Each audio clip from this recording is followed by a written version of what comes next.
Bread पे कच्चा bread है और इसे मक्खन बटर लगा रखा है। कच्चे बंद पे बंद है, सॉरी बंद। और ये देखिए दूध। तो कहने का मतलब ये कि सैयद साहब की डिमांड नाश्ता है। खास सैयद साहब की फरमाइश। डिमांड नाश्ता है। हाँ, खाना वाना सब रुकवा दिया गया। इंतजाम था लेकिन मना कर दिया गया। तो कहने मतलब सैयद साहब खास दिल मतलब जो है नूर हसन भाई की तरफ था, इसलिए बचत बोलते हैं, सॉरी बचत करा दी सैयद साहब ने। वरना मेरी तो यही था कि मैं बिरयानी कोरमा स्टू वगैरह कुछ मंगवाता, तब जाके मेरे दिल को चैन आता, क्योंकि काफी मुलाकातें कैंसिल हो चुकी।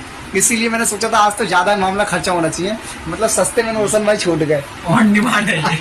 देख सकते हैं आप लोग, देखिए ये देखिए। हालांकि सैयद साहब ने तो क्या कहना चाहते हैं? हाँ जी बोलिए। ये सारा इंतजाम यहाँ पे हो सकता था, लेकिन सैयद साहब के कहने पर ये नाश्ते की तैयारियां की गई हैं। ये इंतजाम था सारा। हाँ, और ये बंद है, इस पे कच्चा मक्खन लगा हुआ है, ये आप देख सकते हैं।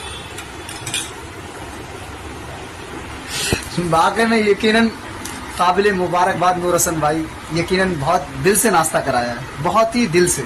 एक तो होता है कि मामला जो है रूखे सूखे दिल से करा देना, मगर दिल है वाकई में। इन्होंने वाकई में हमारी फरमाइश पूछी पहले सैयद साहब से कि आप क्या खाना पसंद करेंगे, फिर सैयद साहब ने अपनी डिमांड खुद ही रख दी कि मुझे ये खाना है।